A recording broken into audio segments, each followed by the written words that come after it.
ഞാനും നിങ്ങളും കേട്ട് പഴകി ദ്രവിച്ച ഒരു പഴമൊഴി നമുക്കോർമ്മയുണ്ട്. ഈ കേരളം പരശുരാമൻ മഴുവെറിഞ്ഞ കേരളമാണ്. ആ കേരളം വേറെ കേരളമാണ്. അന്ന് കേരളമില്ല. ഇവിടെ പറഞ്ഞതുപോലെ മലബാറും തിരുകൊച്ചിയും തിരുവിതാംകൂറും നാട്ടുരാജ്യങ്ങളായി നിന്നൊരു ഭൂമിയാണത്. പ്രിയപ്പെട്ടവരെ, അവിടെ മാറുമറയ്ക്കാത്ത മനുഷ്യൻ, മുട്ടിനു താഴെ മുണ്ടെടുക്കാത്ത മനുഷ്യൻ, മുലയ്ക്ക് കരം കൊടുത്ത മനുഷ്യൻ, മീശയ്ക്ക് കരം പിരിച്ച മനുഷ്യൻ, മലയാളം പറയാത്ത മനുഷ്യൻ, ഇഷ്ടപ്പെട്ട അമ്പലത്തിൽ കയറാത്ത മനുഷ്യൻ, അടച്ചുറപ്പുള്ള വീട്ടിൽ അന്തി ഉറങ്ങാത്ത മനുഷ്യൻ, ആദ്യ രാത്രിയിൽ കെട്ടിയ പെണ്ണിനോടൊപ്പം അന്തി ഉറങ്ങാതെ പടിപ്പുരകളിൽ ജന്മിത്തമ്പുരാക്കന്മാർക്ക് സ്വന്തം ഭാര്യയെ കാഴ്ചവെച്ച് കണ്ണീരൊലിപ്പിച്ച് ഈ നാട്ടിലെ തൊലി കറുത്തവൻ അസ്പൃശ്യൻ അധകൃതനെന്ന് ഈ നാട്ടിലെ സവർണൻ ചാപ്പുകുത്തിയ മഹാപാവങ്ങളായ 10,000-കണക്കിന് മനുഷ്യൻ കണ്ണീരൊലിപ്പിച്ച ഒരു നാട് ഈ കേരളത്തിന്റെ പൂർവ്വകാലത്തുണ്ട്. ഏതെങ്കിലും ഒരു ഭേദപ്പെട്ട വീട്ടിൽ ഒരു സദ്യ നടക്കുമ്പോ ക്ഷണിക്കാതെ പോയി പുല്ലട്ടിയിലും പടിപ്പുറത്തും ഇങ്ങനെ കാത്തുനിന്ന്, പ്രിയപ്പെട്ടവരെ, അവിടത്തെ ഏതെങ്കിലും ഒരു കാരണവർ വിളിക്കുമ്പോൾ അവിടെ അകത്തു ചെന്ന് തോർത്തുമുണ്ട് വിരിച്ച് കീറിയ തോർത്തുമുണ്ടിൽ വള്ളിക്കൊട്ടയിൽ വിളമ്പിയ ചോറ് തലച്ചുവടായി ഏറ്റുവന്ന് വീട്ടിൽ വിശന്നിരിക്കുന്ന മനുഷ്യനെ തീറ്റിപ്പോറ്റിയ ഒരു ഘട്ടകാലം ഈ കേരളത്തിനുണ്ട്. 30 കൊല്ലം മുമ്പ് നമ്മുടെ കേരളത്തിൽ മലബാറിൽ എല്ലാ വീട്ടിലും, ഒരു 40 കൊല്ലം മുമ്പ് എല്ലാ വീട്ടിലും 3 നേരവും കൂട്ടാൻ കടുക് വറുത്തിട്ടില്ല. ഈ നാട്ടിലെ എല്ലാ മനുഷ്യനും എല്ലാ ദിവസവും തലയിൽ എണ്ണ തേച്ച് കുളിച്ചിട്ടില്ല. 40 കൊല്ലം മുമ്പ് വരെ ഈ കേരളം ഇന്നു കാണുന്ന കേരളമായി ഇങ്ങനെ രൂപാന്തരപ്പെടാൻ, പ്രിയപ്പെട്ടവരെ, ഒരു കൊതുക് കടിയുടെ വേദന പോലും ഈ കേരളത്തിന്റെ ചരിത്രത്തിൽ വലതുപക്ഷത്ത് നിൽക്കുന്നവർ, സാമുദായിക മതപ്രസ്ഥാനങ്ങൾ, തീവ്രവാദികൾ, വർഗീയ ഫാസിസം ഈ രാജ്യത്തിന്റെ ചരിത്രത്തിൽ അനുഭവിച്ചിട്ടില്ല. ഇതിനെ തകർക്കാൻ സകലവിധ പരിപാടികളും അവർ നടത്തിയിട്ടുണ്ട്. ഞാൻ വിശദീകരിച്ചു പോകാതെ സൂചിപ്പിച്ചു പോകുന്നു. ആദ്യത്തെ 6 മാസം നിങ്ങൾക്കറിയും, ഡസൻ കണക്കിന് നമ്മുടെ സഖാക്കളെ കൊന്നു. എന്നിട്ട് നമ്മുടെ മൂക്കിന് നേരെ വിരല് ചൂണ്ടി ഈ നാട്ടിൽ പലരും ചോദിച്ചു, നിങ്ങളുടെ സഖാക്കളെ ഇങ്ങനെ കൊന്നു തള്ളുമ്പോ അതിൽ സനൂപുണ്ട്, അതിൽ അബ്ദുറഹ്മാനുണ്ട്, അതിൽ സഖാവ് ധീരജ് ഉണ്ട്, ഇവരെയെല്ലാം കൊന്നു തള്ളിയപ്പോഴും തിരിച്ചടിക്കാതെ, തിരിച്ചൊരു കൊലപാതകം നടത്താതെ നിങ്ങൾ CPM-കാർ, നിങ്ങൾ സഖാക്കൾ നാണമില്ലാത്ത മൗനം പാലിക്കുന്നു. അധികാരം നിലനിർത്താനല്ലേ എന്ന മറ്റേ ചോദ്യം നമ്മുടെ മുഖത്തിങ്ങനെ ഇങ്ങനെ മൂക്കിന് ചൂണ്ടി നമ്മളെ എതിർക്കുന്നവർ ചോദിച്ചിട്ടുണ്ട്. പ്രിയപ്പെട്ടവരെ, ആത്മധൈര്യം വിടാതെ ഞാനും നിങ്ങളും ഈ നാടിന്റെ തെരുവിൽ ഈ ചെങ്കൊടി പിടിച്ചു നിന്നു. ഇന്ന് ഈ വേദിയിൽ നമ്മൾ ആദരിച്ച വനജ ചേച്ചിയെ നമുക്കറിയാം. അനശ്വരനായ രക്തസാക്ഷി സഖാവ് ദാമുവേട്ടന്റെ ജീവിത പങ്കാളിയാണ്. 550-ലധികം സഖാക്കളെ വർഗീയവാദികൾ, വലതുപക്ഷം, മാടമ്പിമാർ, ഭരണകൂട ഭീകരത ഈ നാടിന്റെ തെരുവിൽ കൊന്നു തള്ളിയപ്പോ പകുതി താഴ്ത്തിക്കെട്ടിയ ചെങ്കൊടിയും, പ്രിയപ്പെട്ടവരെ, നെഞ്ചത്ത് കറുത്ത ബാഡ്ജും, കരഞ്ഞു കലങ്ങിയ കണ്ണുമായി ഞാനും നിങ്ങളും നടന്നു ദൂരം നടന്നുപോയ മറ്റൊരു പ്രസ്ഥാനവും ഈ ഭൂമി മലയാളത്തിലില്ല എന്ന് ഈ നാടിനോട് പറയാതെ നമ്മൾ പറഞ്ഞു.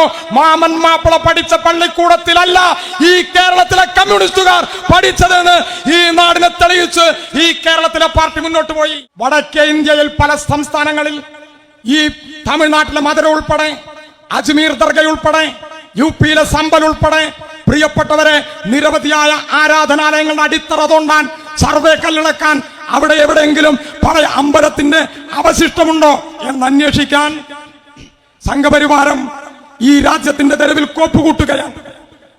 നിങ്ങൾ ആരെങ്കിലും കരുതുന്നുണ്ടോ ഈ കേരളത്തിൽ ഏതെങ്കിലും ഒരു മുസ്ലിം ആരാധനാലയത്തിന് ഒരു അടിക്കല്ലിളക്കാൻ, അവിടെ ജുമായ കൂടുന്ന സമയത്ത് അവിടേക്കൊന്ന് കടന്നു വരാൻ, അവിടെ എന്തെങ്കിലും ഒരു പ്രശ്നമുണ്ടാക്കാൻ, ഈ കേരളത്തിന്റെ തെരുവിൽ ബീഫ് കച്ചവടം നടത്തുന്ന മനുഷ്യനെ ആക്രമിക്കാൻ, ഭക്ഷണം കഴിച്ചതിന്റെ ഒരാളെ കൊല്ലാൻ, നോമ്പെടുക്കുന്ന മനുഷ്യന്റെ വായിലേക്ക് ഒരു അരച്ചപ്പാത്തി തിരുകാൻ ഈ കേരളത്തിന്റെ തെരുവിൽ സംഘപരിവാരത്തിന്, RSSന് ഈ കേരളത്തിന്റെ തെരുവിൽ, പ്രിയപ്പെട്ടവരെ, ഇന്ത്യയിൽ ഏറ്റവും കൂടുതൽ ശാഖകളുള്ള കേരളത്തിൽ RSSന് കഴിയാതിരിക്കുന്നത് മുസ്ലിം ലീഗിന്റെ തേങ്ങാപ്പൂളുള്ള പച്ചക്കൊടി കൊണ്ടല്ല, ഈ നാട്ടിലെ വെൽഫെയർ പാർട്ടിക്കാരന്റെ, സുഡാപ്പിക്കാരന്റെ വടിവാളിന്റെ ബലം കൊണ്ടല്ല, സഖാവ് EMS-ന്റെ അരിവാളും ചുറ്റികയും ആലേഖനം ചെയ്ത ചെങ്കൊടിയുടെ കരുത്തുകൊണ്ടാണ് എന്ന് ഈ നാടിനറിയും. നമുക്കറിയാം, നമ്മുടെ രാജ്യം ലോകത്തെ ഏറ്റവും വലിയ ജനാധിപത്യ രാജ്യമെന്ന് നമ്മൾ ഊറ്റം കൊള്ളുന്ന നമ്മുടെ രാജ്യം, പ്രിയപ്പെട്ടവരെ, വളരെ വേഗതയിൽ ഈ നാട് പിറകോട്ട് നടക്കുകയാണ്. കഴിഞ്ഞൊരു ലോക്സഭാ തെരഞ്ഞെടുപ്പ് കാലം നമുക്കറിയും. ആ തെരഞ്ഞെടുപ്പ് കാലത്ത് നമ്മുടെ രാജ്യം ഭരിക്കുന്നവർ നമ്മളോടാകെ പറഞ്ഞു, ഈ വരാനിരിക്കുന്ന തെരഞ്ഞെടുപ്പിൽ ഇന്ത്യയുടെ തെരഞ്ഞെടുപ്പ് ചരിത്രത്തിലെ ഏറ്റവും വലിയ ഭൂരിപക്ഷവുമായി ഞങ്ങൾ വീണ്ടും അധികാരത്തിൽ വരുമെന്ന്.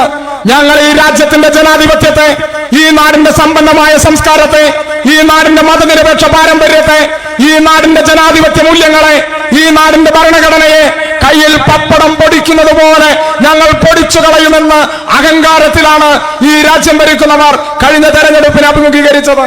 പ്രിയപ്പെട്ടവരെ, തെരഞ്ഞെടുപ്പ് ഫലം വന്നു, നമ്മളെല്ലാവരും കണ്ടു.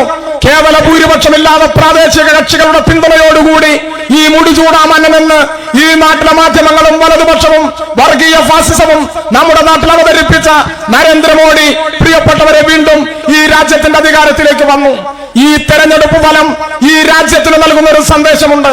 പ്രിയപ്പെട്ടവരെ, എത്രയോ കാലമായി ഇവിടെ നമ്മളിപ്പോ ആദരിച്ച നമ്മുടെ പൂർവ്വകാല സഖാക്കൾ ഉൾപ്പെടെ ഈ പ്രസ്ഥാനം കടന്നു വന്ന വഴികളിൽ, നാടിന്റെ ഇടവഴികളിൽ, നാലാള് കൂടുന്നിടത്ത് നമ്മുടെ സഖാക്കളുടെ നേരെ പതിറ്റാണ്ട് കാലമായി നമ്മൾ കേൾക്കുന്ന ഒരു ചോദ്യമുണ്ട്: നിങ്ങളുടെ പാർട്ടി എവിടെയാണുള്ളത്? പ്രിയപ്പെട്ടവരെ, നമ്മുടെ പാർട്ടി എവിടെയുണ്ട് എന്ന ചോദ്യത്തിന് വർത്തമാനകാല ഇന്ത്യൻ രാഷ്ട്രീയം ഈ നാടിനോട്, നമ്മളോട് മറുപടി പറയുന്നുണ്ട്. നമുക്കറിയാം, ഈ കഴിഞ്ഞ തെരഞ്ഞെടുപ്പിൽ കേവല ഭൂരിപക്ഷത്തിലേക്ക് പോലും എത്താനാകാതെ പ്രിയപ്പെട്ടവരെ പ്രാദേശിക കക്ഷികളുടെ പിന്തുണയോടെ ഈ രാജ്യം ഭരിക്കേണ്ട അവസ്ഥയിലേക്ക് എങ്ങനെയാണ് RSS കടന്നുപോയത് എന്ന് ചോദിച്ചാൽ, പ്രിയപ്പെട്ടവരെ, 1 മണിക്കൂർ നേരമെങ്കിലും ഈ നരേന്ദ്രമോദി വോട്ടിൽ പിറകിലാണെന്ന് ഈ നാട്ടിലെ മാധ്യമങ്ങൾ പറയുന്നിടത്തേക്ക് എങ്ങനെയാണ് ഇന്ത്യയുടെ രാഷ്ട്രീയം പോയതെന്ന് അയോധ്യയുടെ മണ്ണിൽ പാതി പണി തീർത്ത് ചോർന്നൊലിക്കുന്ന ഒരു കെട്ടിടം അമ്പലം എന്ന് പറഞ്ഞ് ഒരു രാഷ്ട്രീയ പദ്ധതിയായി ഉദ്ഘാടനം ചെയ്ത അയോധ്യയുടെ മണ്ണിൽ ഉൾപ്പെടെ എങ്ങനെയാണ് BJP തോറ്റുപോയത് എന്ന ഒരു ചോദ്യത്തിന്റെ അന്വേഷണം നടത്തിയാൽ നമുക്കുത്തരം കിട്ടും. ഈ ഇന്ത്യയിലെ ഇടതുപക്ഷം, ഇന്ത്യയിലെ കമ്മ്യൂണിസ്റ്റ് പ്രസ്ഥാനം എവിടെയാണുള്ളത് എന്ന്. പ്രിയപ്പെട്ടവരെ, പല കാരണങ്ങളുമുണ്ട്. പ്രധാനപ്പെട്ട 3 കാരണം നമുക്കറിയാം. വർഗസമരം ശക്തിപ്പെട്ടിടത്തെല്ലാം വർഗീയത പ്രിയപ്പെട്ടവരെ അവിടെ ഒടിഞ്ഞു വീണത് നമ്മൾ കണ്ടു. അത് ഉത്തരേന്ത്യൻ മണ്ണിലാണ്. അവിടെ വർഗസമരം കനപ്പെട്ടത്. സ്വാതന്ത്ര്യാനന്തര ഇന്ത്യ കണ്ട ഏറ്റവും ഉജ്ജ്വലമായ കർഷക പ്രക്ഷോഭത്തിന് നേതൃത്വം നൽകിയത് ഇന്ത്യയിലെ ഭരണാധികാരികൾ, മാധ്യമങ്ങൾ, ഈ നാടിന്റെ രാഷ്ട്രീയം വീക്ഷിക്കുന്ന ഏതൊരു മനുഷ്യനും തിരിച്ചറിഞ്ഞു.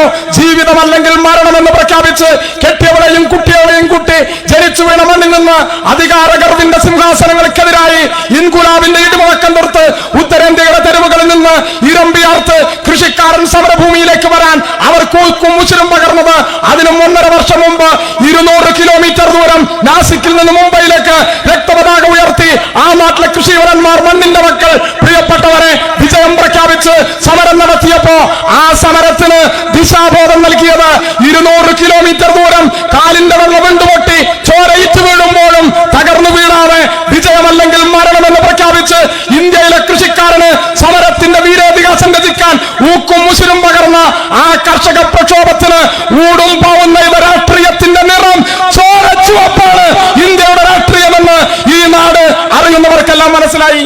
രണ്ടാമത്തെ കാര്യം നമുക്കറിയും, സംഘപരിവാരത്തിനെതിരായി ഈ രാജ്യത്തൊരു പൊതു പ്ലാറ്റ്ഫോം രൂപീകരിക്കാൻ, ഇന്ത്യ സഖ്യം എന്നൊരു രാഷ്ട്രീയ ധാരയിലേക്ക് ഈ രാജ്യത്തെ കൊണ്ടുവരാൻ കൃത്യമായ നിലപാട് സ്വീകരിച്ച് സംഘാടനം നടത്തിയത് ഇന്ത്യയിലെ CPIM ആണ്. അതിന്റെ അഖിലേന്ത്യാ ജനറൽ സെക്രട്ടറി മൺമറഞ്ഞുപോയ സഖാവ് സീതാറാം യെച്ചൂരിയാണ് എന്ന് നമുക്കറിയാം. മൂന്നാമതൊരു കാരണമുണ്ട്. ലോകത്തെ ഏറ്റവും വലിയ ജനാധിപത്യ രാജ്യമായ നമ്മുടെ രാജ്യത്ത് തിരഞ്ഞെടുക്കപ്പെടുന്ന പ്രതിനിധികളെ പണം കൊടുത്തു വാങ്ങാൻ കോർപ്പറേറ്റ് മുതലാളിമാരിൽ നിന്ന് ഇലക്ടറൽ ബോണ്ട് വഴി കോടിക്കണക്കിന് രൂപ സമാഹരിച്ച് ഈ രാജ്യത്തിന്റെ ജനാധിപത്യത്തിന് നേരെ കൊഞ്ഞനം കുത്തി ഈ നാട്ടിലെ ഭരണാധികാരി വർഗം നിന്നപ്പോഴാണ് ഇന്ത്യയുടെ നിയമത്തിന്റെ പരമോന്നതമായ കോടതിയിൽ ഒരു കേസ് കൊടുത്ത് CPIM പറഞ്ഞു, ഇത് സ്വാതന്ത്ര്യാനന്തര ഇന്ത്യ കണ്ട ഏറ്റവും വലിയ രാഷ്ട്രീയ സാമ്പത്തിക അഴിമതിയാണ്, കോടതി ഇടപെടണം. പ്രിയപ്പെട്ടവരെ, കോടതി പറഞ്ഞു ഇലക്ടറൽ ബോണ്ട് റദ്ദു ചെയ്തു. ഇലക്ടറൽ ബോർഡിനെ റദ്ദു ചെയ്യിക്കാനുള്ള നിയമപരമായ പോരാട്ടം നടത്തിയ രാഷ്ട്രീയ പ്രസ്ഥാനത്തിന്റെ പേര് CPIM എന്നാണ് ഇന്ത്യയുടെ രാഷ്ട്രീയത്തിൽ. പ്രിയപ്പെട്ടവരെ, ഈ രാഷ്ട്രീയത്തിന്റെ ഗതിയെ തിരുത്തിയത് ഇന്ത്യയിലെ ഇടതുപക്ഷമാണ്.